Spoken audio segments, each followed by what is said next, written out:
Hello, Jared. Kanastantu Garmahagat. Thank you so much for being here. Welcome to episode 44 of Inspiring Insights. That was a little bit of Gaelic for you. It just means hello, good day.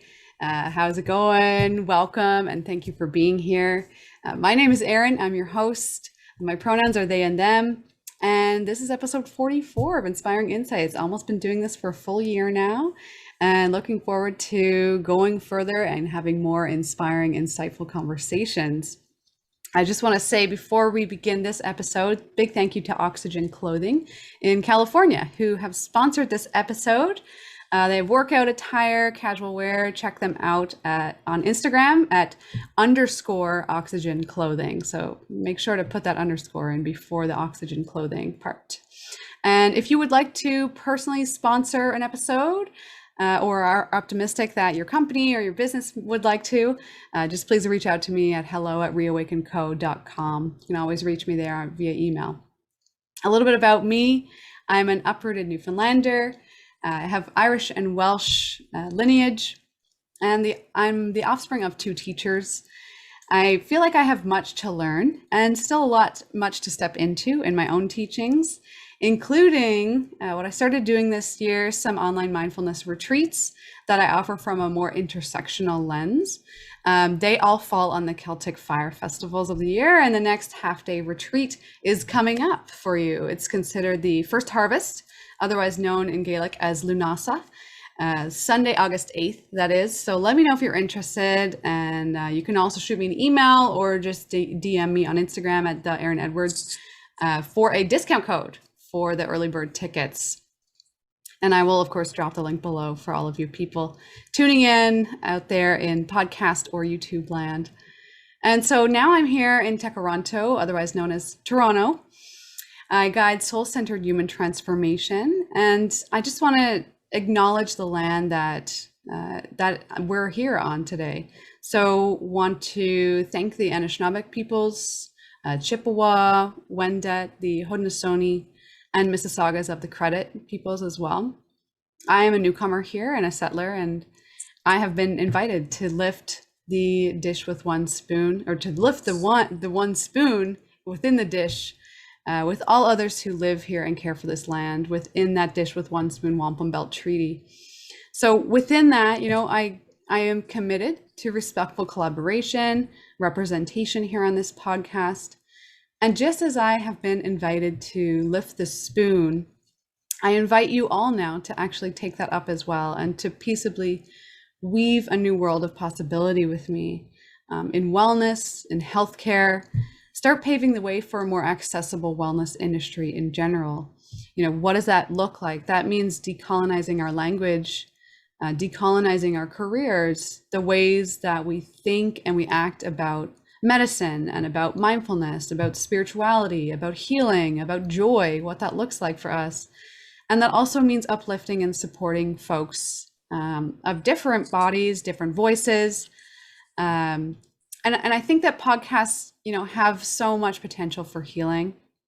Even hosting this has been great for my own transformation. So I can't wait to hear from our guest tonight, Caroline Clair. Thank you so much, Caroline, for being here.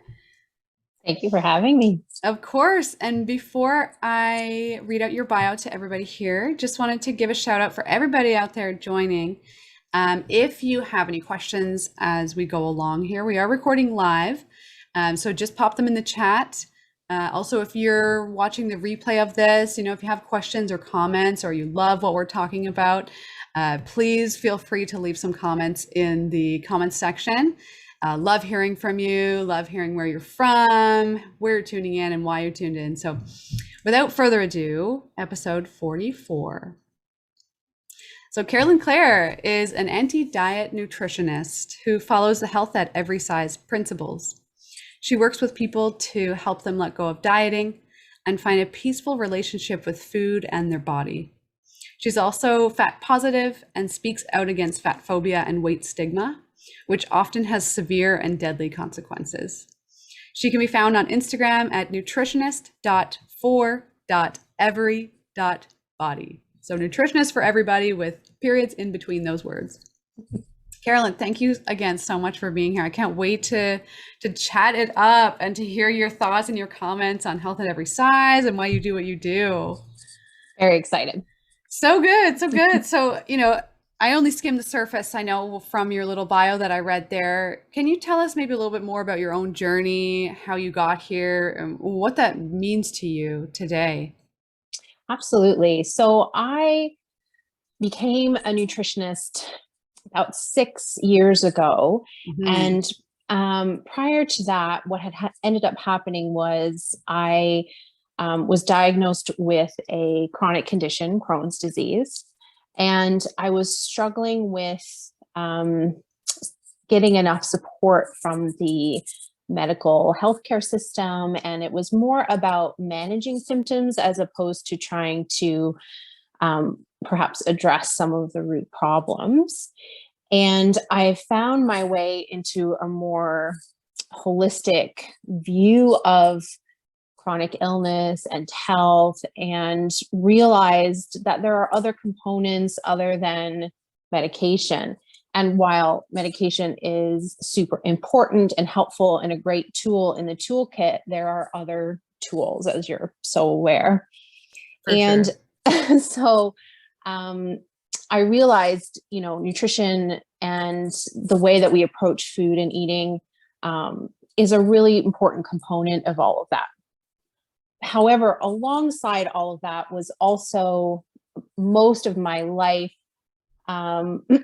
being in a larger body and feeling that that was a very bad thing, and ultimately resorted to many years of very restrictive eating and exercising and um, you know not getting the quote unquote results that you're supposed to get, but continuing to sort of torture myself.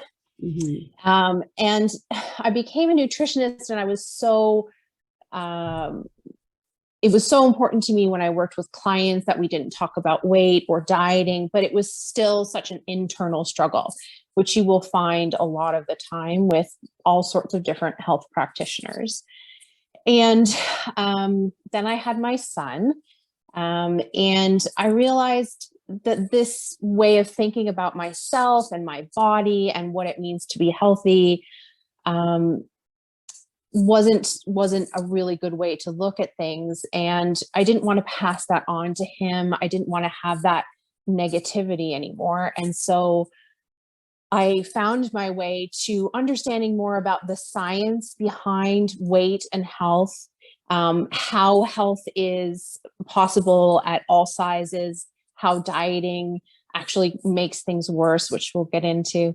Um, and so I very much have now come to this point where my passion is helping others through that journey out of dieting and diet culture, and understanding that their bodies are amazing as they are. And just also saying, like, it's okay that we have body diversity. It's okay that some people are larger and some people are smaller, which shouldn't be a very controversial thing to say, but sadly it often is. And so it needs to be said a lot. So that's what I'm doing now. Totally. And thank you for outlining that. There's health is complex, and I want to appreciate the layered, nature of our complexity as humans. And Yeah. it seems that sometimes our systems are more of a one size fits all, pardon the pun, kind So of true. model. So And it true. really disintegrates that sense of layering, and it really puts us down in a way, and it doesn't honor all of our complexities that we are as beings. And so there, I think in a way, you being a nutritionist, me coming from a naturopathic medical background, this sense of holistic medicine almost honors a few more pieces of you as you Mhm. go through your own journey, right? Yeah. Yeah. Yeah. Exactly. So thank you for just even putting a name to that. I like Yeah. that. The holistic approach in general is, that word can be used in a lot of different contexts, but what I mean by that is that our health and our well-being, even more so, is more than a symptom. It's more than an illness or a particular challenge. It's about stepping back and looking at the big picture of your environment, your mental well-being, all of these other things that play such an important component that we don't necessarily address when it comes to how to feel as well as you can, kind of thing. Yeah, no, totally. I agree with that. And then for the folks at home, Carolyn, if you wouldn't mind, we use the acronym HAES a lot, health at every size. And maybe in your own words, could you explain to us maybe what that means to you, or even an explanation of sort of what an anti-diet nutritionist looks, what it's all what about. Is that? Yeah. Sure. I'll start with HAES, or health at every size. So it is at its most basic form a set of principles and a movement created to move away from the weight-centric way that healthcare is typically approached. It's the idea that all bodies are deserving of proper support and treatment in health, that there are health promoting habits and activities that can be achieved regardless of your state of ability or disability, the size of your body, all of those kinds of things. And it's an inclusive approach as opposed to the weight-centric healthcare approach, which is very much lose weight or we can't help you a lot of the time, right? And it's this idea that we can be respectful, that we can help people find ways to move their body and have access to foods that make them feel good without this focus on weight. Because ultimately that is not what is going to help most people, because weight is, first of all, diverse, and it's okay to be in a larger body. And second of all, it is not where you will actually have any kind of true improvements of your health, because focusing on restriction and weight loss doesn't actually help it for most people in most cases. And it's really important to have that mindset shift.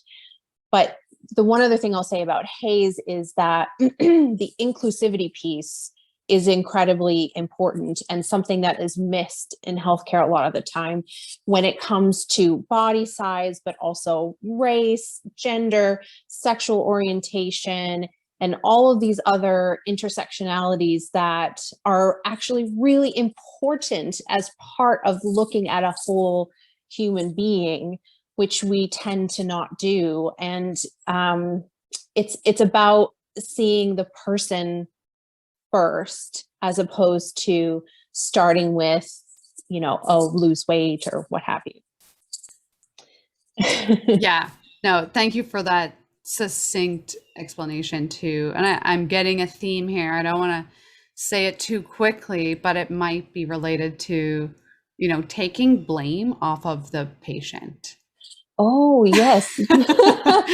You might have their, for their illness or for their happiness or anything. It's like, I think that practitioners have a lot to help with folks. And also sometimes the way that I feel when I go see somebody, maybe I don't have a good rapport with, or if it's a new doctor or whatever. Yeah, I've definitely, and I'm a straight sized person. Like I am not in a larger body, and I still feel almost like a stigma towards even the way that I look.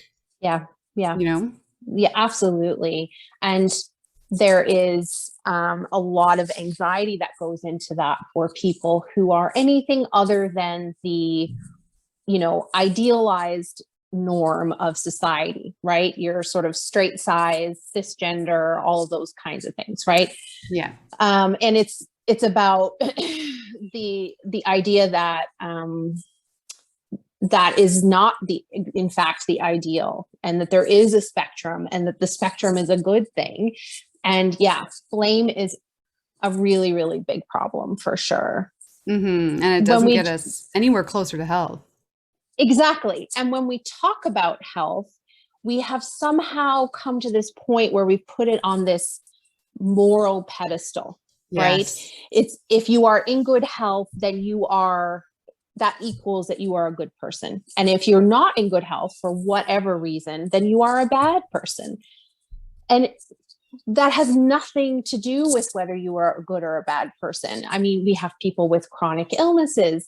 We have people who are single parents and multiple jobs, and they don't have time to do a lot of health promoting activities. There's so much nuance to all of it, but we've put all of the responsibility and the shame and the blame on the individual, when what we need is a systemic approach to all of this. So what resources are in place to help people have access to better foods, to help people have better paying jobs and pay equity, and to have people be able to get the resources that they need in underprivileged areas, and on and on and on and on and on.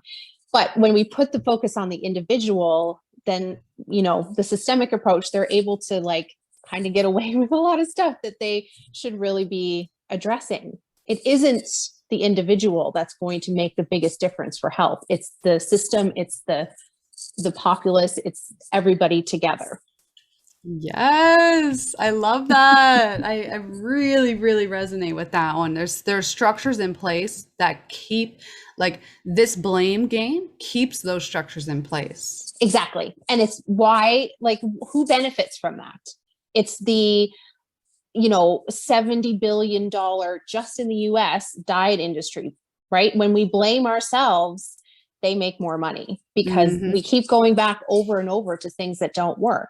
It's all of these different systems that make you think you need to look a certain way and act a certain way and be a certain size, that then feeds into, the capitalist nature of the society that we have. Yes, 100%. But ultimately, what ends up happening is it just makes people feel bad about themselves all the time, which is heartbreaking, and completely and totally unnecessary. Yeah, I have this theory that you, as a practitioner, whether, you're primary care or whether you're in the holistic realm somehow, somewhere along the journey, the biggest piece for a lot of folks is mending and forgiveness and compassion. Mending a heartbreak, mending the wound. And that's not an easy task. And I don't even think it's fair as a patient to expect a doctor to fix that. My MD that I'm going to see I only see every 10 minutes or whenever, Yeah, exactly. or for 10 minutes every, couple months. Yeah, that's why, all sorts of different practitioners can be so helpful in different ways. But it's this idea that we can look at what really is at the heart of a lot of this. And when it comes to people who are chronic dieters, who have had a lot of shame and blame placed on them about their size, people with eating disorders and so forth, this is a lot of trauma. Diets and diet culture, it's a lot of trauma. People are afraid to eat. People are afraid to be around other people and be judged. It's letting us work through that process of understanding that trauma and helping to let go of that trauma. But it's important to acknowledge that it exists. Yes. Thank you for saying that. Yeah, absolutely. And so that's, that's a lot. We just touched on it so much. I love that. Let's dig a bit deeper. Because you say that anti-diet, of course, is not anti-health. And if we talk about the morality, that's even another piece. But, it's not because people are anti-diet, or say your nutritionist is anti-diet, doesn't mean that they're actually promoting obesity, right? So can you touch on that a little bit? Absolutely. And I will start by saying that word obesity is actually very stigmatizing. And it's a medical term based on BMI, or body mass index, which was created 200 years ago by an astronomer that wanted to look at general populations. And he based his ideal person off of a white male European. Yeah. The BMI itself and those classifications are actually in no way related to your health whatsoever. It doesn't take into account different races, different genetics, different natural body sizes. So it unfortunately stigmatizes everybody right from the get-go, because all doctors and everything will see is obese. They won't see the person, even though that is not in any way an indicator of health in and of itself. So anti-diet, you know, the biggest pushback that you get is, well, you know, that just means that you're letting yourself go, or you're slovenly, or you're in some way, you know, sort of giving up, all of those kinds of things. And it's the exact opposite. And I think one of the most important things to understand is that diets, for the majority of people, do not work over the long term. And you will diet, you will lose some weight, you will gain it back, and you will blame yourself. You won't look at the diet and say, oh, maybe it doesn't work. It's like, oh, I don't have enough willpower, I don't have enough, you know, whatever. Yes. So I've got to go back on the diet again, right? And we get into this weight cycle of going up and going down and so forth. However, it is actually the diet's fault. They've known for decades that it doesn't work long term. They've known for a really long time, but they're not going to acknowledge that, because again, it's like a many billions of dollar industry. They want you to come back. They want you to keep spending more money. Definitely. But one of the most important things to know is dieting in and of itself is actually more detrimental to your health in the long term than just staying at the size that you are and doing health promoting behaviors, whether or not your size changes because of those behaviors or not. Because in a lot of cases, they won't, because that's just your genetics and life. And just on the willpower piece, I will touch on that because that's such a big one for people and they really beat themselves up about it. Your body has dozens of physiological reactions in place when you start to restrict your intake. It doesn't want you to starve. It is your friend and it's trying to help you survive. And so to give you one specific example, let's say if you ate something that was, I don't know, 100 calories, okay? Your body actually absorbs about, let's say, 70 of those calories. If you start to restrict, your body will start to absorb more of those calories because it's trying to help you survive.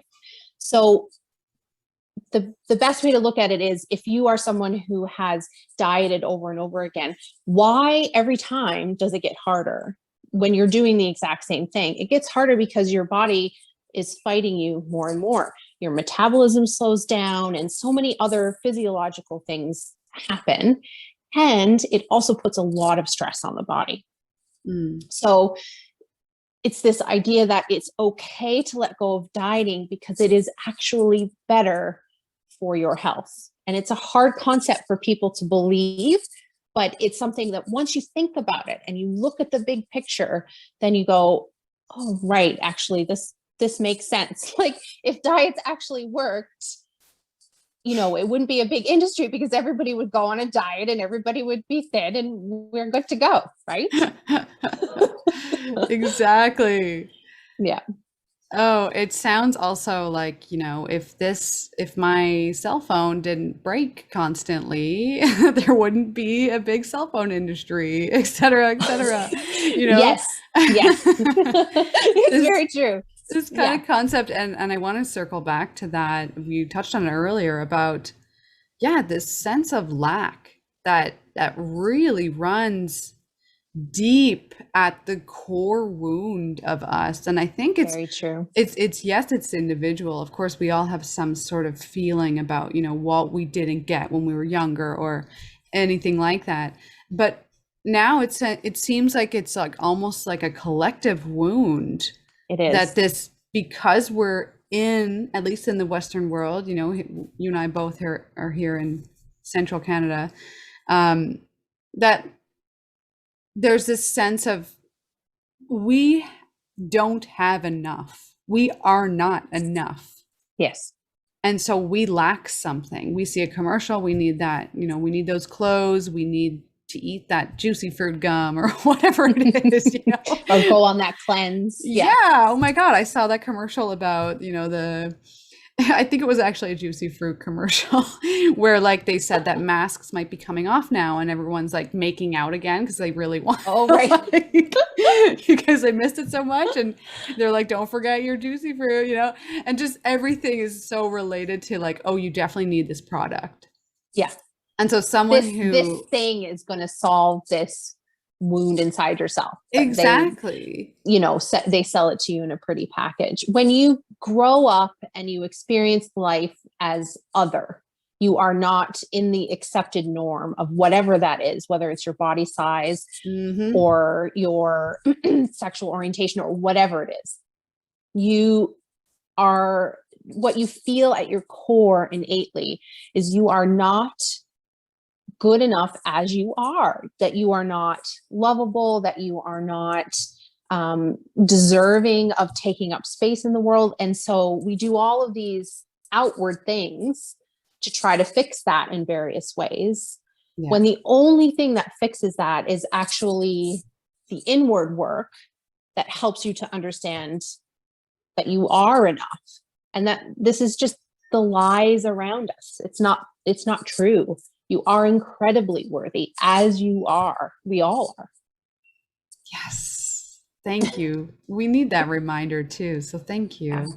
Yeah. Well, we don't need it. Maybe we don't need it, but it's nice to hear.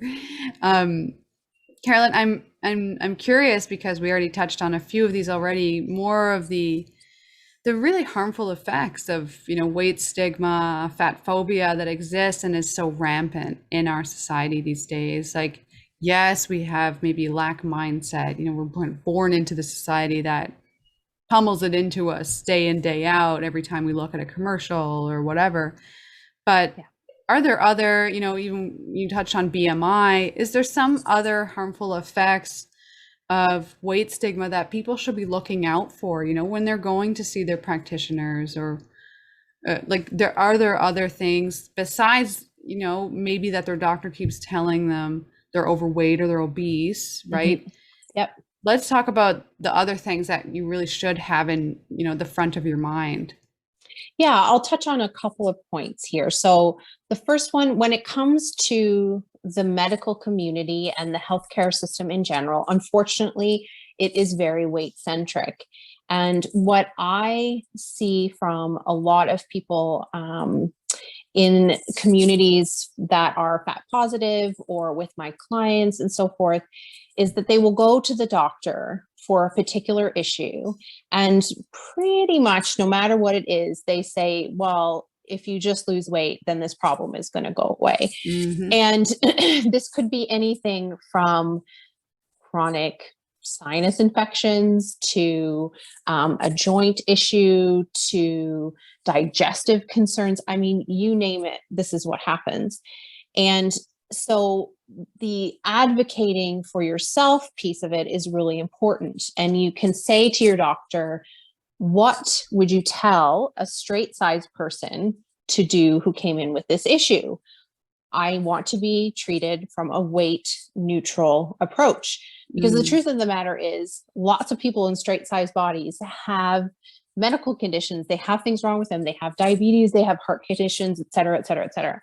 So take the weight piece out, because number one, we know it's not going to work long-term anyway, for the most part. And number two, it's not actually helping anything when you are coming in with genuine issues. And sadly, what happens more than we would realize is that doctors do not take people in larger bodies seriously about a lot of their symptoms. They relate everything to their weight. And genuinely, people are so shamed. They don't go to the doctor. People in larger bodies tend to delay getting healthcare help. And some, when they do go, they're shamed so much that they don't come back. There's this woman who went for a gynecological exam and was told that her parts were too big, which isn't a thing, by the way. She didn't go back, and she had cervical cancer, and sadly, she passed away. And this is the extent and the seriousness of the weight stigma. And unfortunately, right now, a lot of it is on the individual to advocate for yourself. But if I can get one message through, it's that you deserve to be treated for your conditions and not for your weight.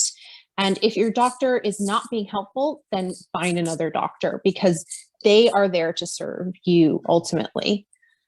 The other piece of it, when it comes to the harmful effects of weight stigma, is actually about what we believe to be true about weight and health. So we think that people in larger bodies are innately unhealthy, right? So you think, oh, they're going to get diabetes or heart disease or on and on and on. However, there are higher rates of those type of conditions with people in higher bodies.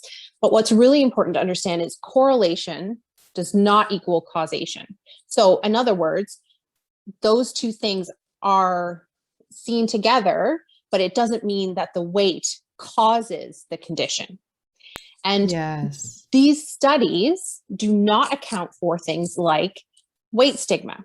And what we know from studying weight stigma is that in and of itself is an independent concern when it comes to how it affects your health. So mental health, depression, anxiety, eating disorders, and so forth, but also physiologically. So they look at it as an independent factor for, let's say, people with heart issues or diabetes or what have you. Regardless of body size, if they report higher issues of weight stigma, shame, that kind of thing, then their health condition is worse, even if they are in a considerably smaller body. So the stigma causes the illness and the health issues much more so than the body size. That's the real problem. Wow. Yeah. And that is definitely still happening. Yes, a lot. Like, I don't know if you saw a couple weeks ago, they released this study that was done where they created a new device which actually clamps your jaw together. And it's supposed to help people lose weight. And it was created as a medical device. So the only thing that they could do is drink liquid. Now, that is the perfect example of fatphobia, because if it was really about your health, would they actually do it? No, of course, because no person in their right mind is going to say that it's healthy to not eat. Yeah. Right. But it's this idea of weight loss is more important than anything else, when in fact, it's actually really unhealthy and detrimental a lot of the time. Yeah. And also it's really natural and functionable for a human, and actually, in fact, helps the digestive process when you chew. It's normal. Like, we're supposed to move our jaw. Yeah. Like, fiber is a good thing. Exactly. Wow. Yeah. That is outrageous, actually. Thank you for bringing that to light. I know there's like some deep topics here, and probably, you know, some triggering topics for people. So, you know, take this as, you know, as you will. And hopefully there are some resources out there. And Caroline, I'm going to ask you later if you can maybe even share some resources if you have any, just off the top of your head, and we can put more in the show notes below, because yeah, this is a real issue, and it's so strongly still running through our systems that we all go through, not just the medical system.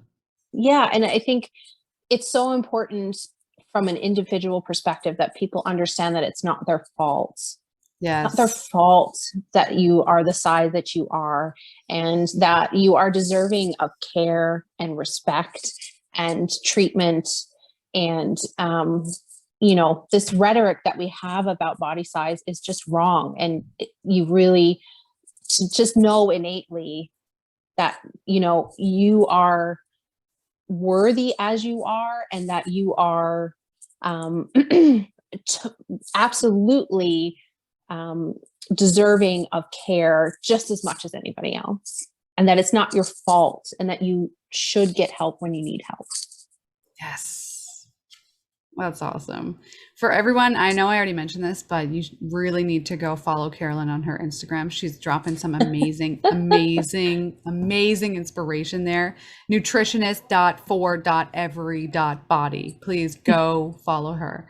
And I wanted to say that as well, because you made a great post on your social media, Caroline, about compliments that actually aren't compliments to folks in larger bodies. And I would please actually really like to go through them, because some people genuinely like say these things, and I'm thinking like, With my grandmother, my aunt, especially family people, who might say things to you who haven't seen you in a couple of years about your weight or whatever, and just like off comments that aren't actually really, they're not compliments at all. Can we go through those a little bit?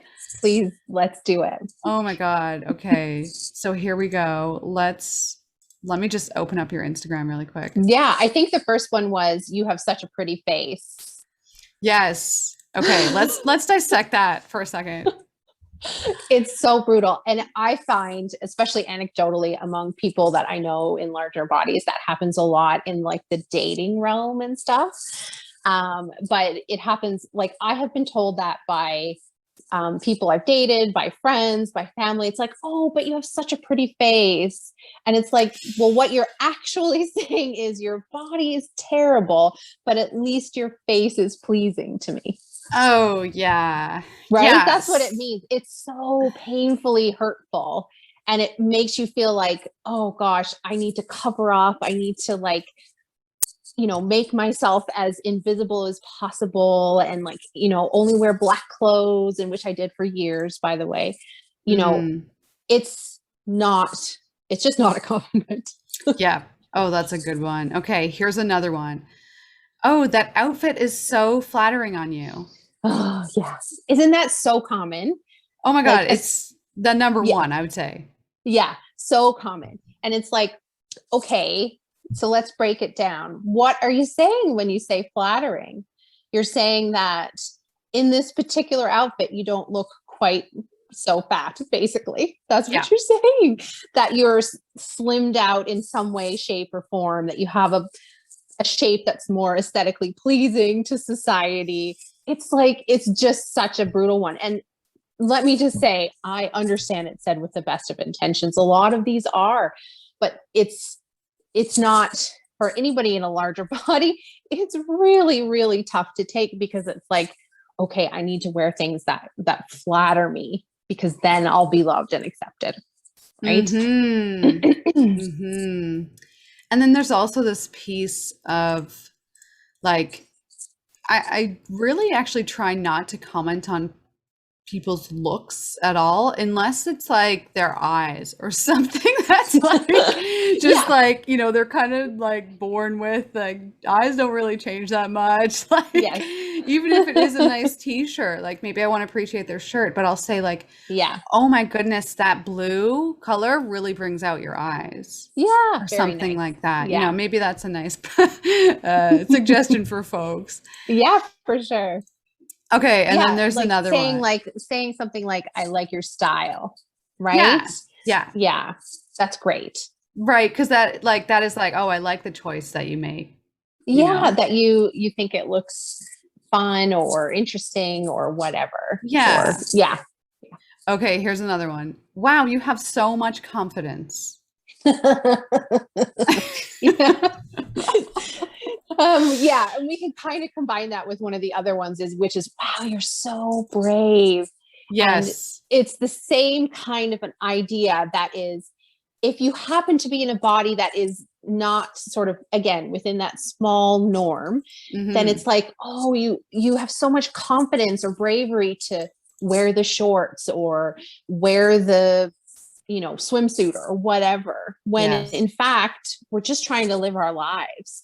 And by saying it, what you're really saying is that your body is something that is generally not accepted, and you're so brave to put yourself out there. And it's just, it just continues that idea that all bodies are not normal and accepted. And that's all we want, is just to be accepted for who we are, right? We all want that.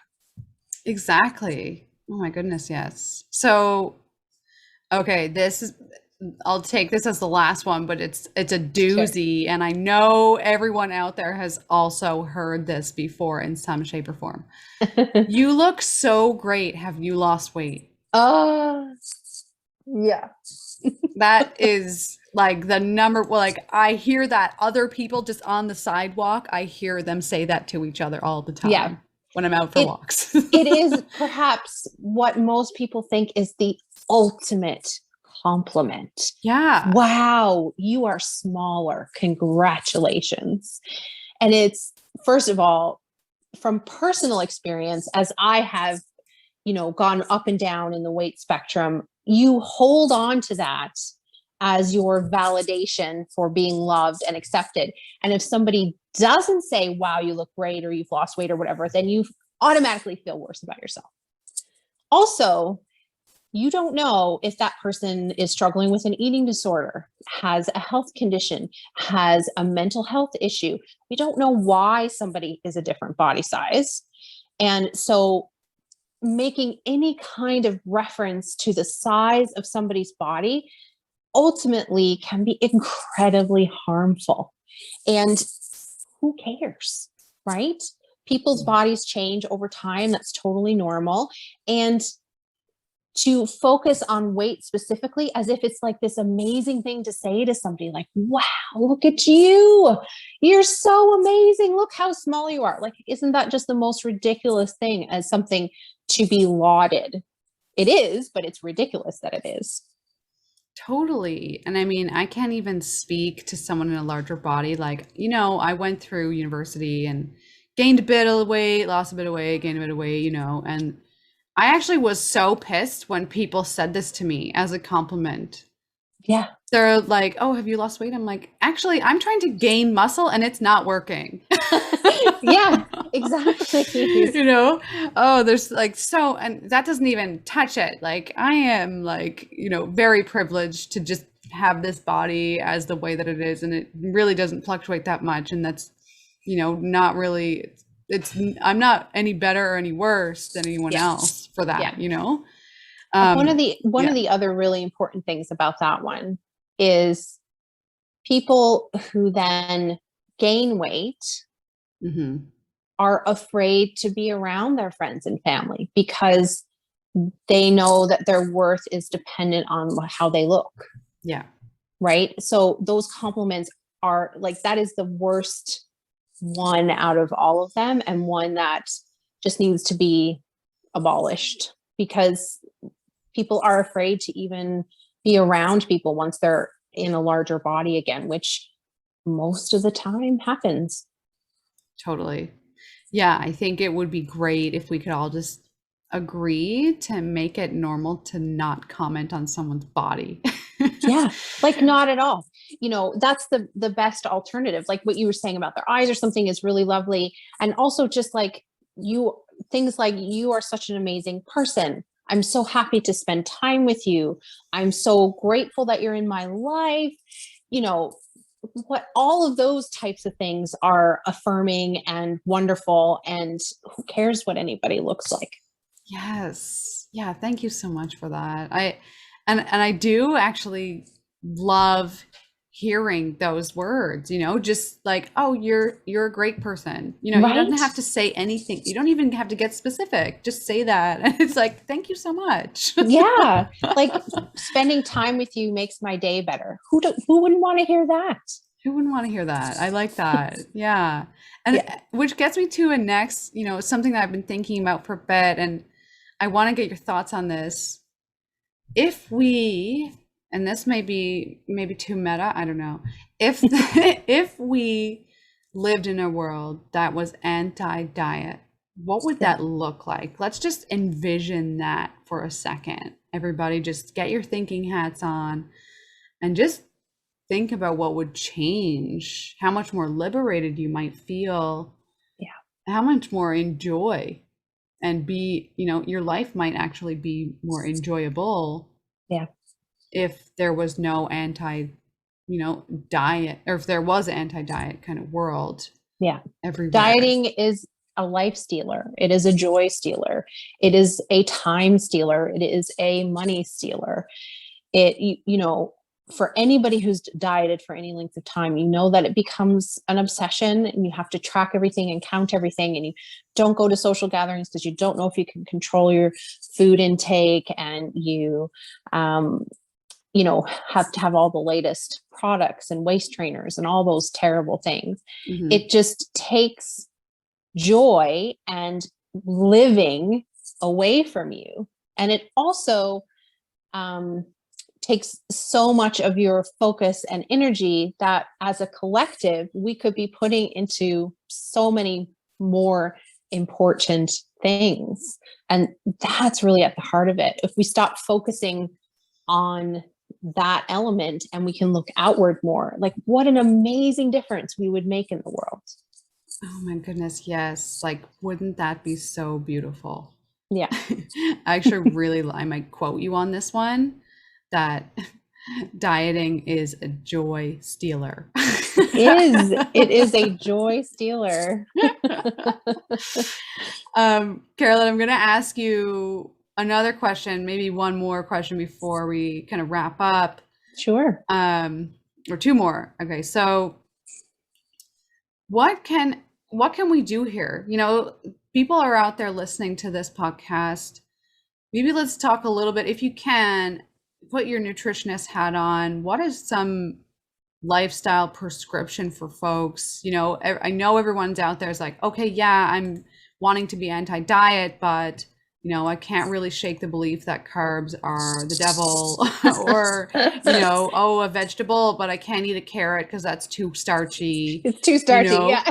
Yes. Heaven forbid a potato. Oh no, you can't even look at a potato. So no, it's too far. Too far. How are we to what are we supposed to eat? What are we supposed to do in terms of nutrition? Is there any kind of simple something that you can offer folks right now? Sure. A couple of things. Number one is to understand that food is neutral. All foods are okay, and all foods are welcome in your diet. And to allow yourself the permission to eat unconditionally is really important. And that also sounds overwhelming to most people. It's like, oh my God, if I let myself eat whatever I want, then all I'm going to eat is Cheetos and donuts for the rest of my life. Mm-hmm. But I love Cheetos. I mean, they are delicious. Let's be clear about that. As are donuts. But what that comes from is when you're stuck in a place of major restriction. So all of those foods are your sort of danger foods, your fear-based foods. And so it feels like if you were to eat one, you would eat until the day you died, kind of thing. Yes. But it's because you restrict so much that you have that. And when you first let go of that dieting mentality, you may find that you eat more of those things than you typically would. But there is like a hump that happens, because as much as Cheetos and donuts are amazing, you're not actually going to feel great if that's all that you eat. Yeah. But it's trusting yourself. It's coming back to yourself and trusting yourself that your body is going to be like, yeah, I've had enough donuts for the day. I think I want to eat some fruit or a salad or some chicken or whatever, right? But where you can start, practically speaking, without diving deep in, if that feels too overwhelming, is just to look at where you can bring more joy into your food life. Do you not let yourself have condiments? Condiments are amazing. A little aioli, a little barbecue sauce. Let yourself have a piece of bread with your pasta, which, like, let's have regular pasta and not fake zucchini noodle pasta. But find something simple, something that you genuinely just love and it brings you enjoyment, and just try a little bit and just take that first baby step, and it can really just help you start to see that food is something that's meant to be enjoyed just as much as it is a source of nourishment and all of those sort of more practical things. And that allowing yourself to let go of all that restriction will actually ultimately allow you to have a much better relationship with food. You won't be scared of cake anymore in the long term. Yes. Yeah. Changing the whole fear-based mentality of it in general. Yeah. And shifting. It is absolutely something that takes time and work and effort. But on the other side of that fear is a calmer, more balanced life that is not based around fear of food and fear of your body, which is what we want. Oof. Yeah. That is some beautiful, inspiring insights right there. Thank you, Caroline. I have one more question for you, and that is, so it's something that I ask all the folks here, all the guests on each show. And that is, what brings you joy? What keeps you inspired to keep going? Oh, well, from a professional standpoint, it's the amazing people that I work with as my clients, allowing that space for them to be able to explore and work through these issues, and letting go of that pain and that shame is, incredibly moving. And I am incredibly grateful to be able to be a part of that journey for them. I think personally, I spent so much of my life hating my body and feeling like I wasn't good enough. And what I really want for myself and for my clients and anybody who's listening is to think about, like, at the end of our lives, are we going to be grateful that we spent decades afraid of food and hating our bodies? Of course we aren't. Of course we aren't. And so to be able to help people through that process and help them to have a genuinely, truly better existence living from day to day, like, incredibly joyful for me. Ooh, that is wholesome. Thank you. Thank you, Caroline. Thank you. If folks want to reach out to you, is Instagram the best way? Or yeah, absolutely. And I've got my email address is in my Instagram as well, or you're welcome to DM me. Happy to touch base with anybody who would like to chat. Wow, I love that. And so you're currently taking clients, right? Just to yeah. Okay, nice. Mm-hmm. Yeah, for all the folks out there who heard this episode, who were inspired by this episode, inspired by Caroline and the work that she does, please reach out to her again on Instagram, nutritionist.for.every.body. Thank you again, Caroline Clair. This has been episode 44 of Inspiring Insights. We're here every Wednesday night recording. And of course, if you're not subscribers on our YouTube channel, just go ahead, go to YouTube right now, type it in, Reawaken Co. Inspiring Insights. We're also on Spotify, Apple Podcasts, Google Podcasts, Pocket Casts, Breaker, some other podcasts as well. Just go to Google, type in Reawaken Co. Inspiring Insights. You should find us all there.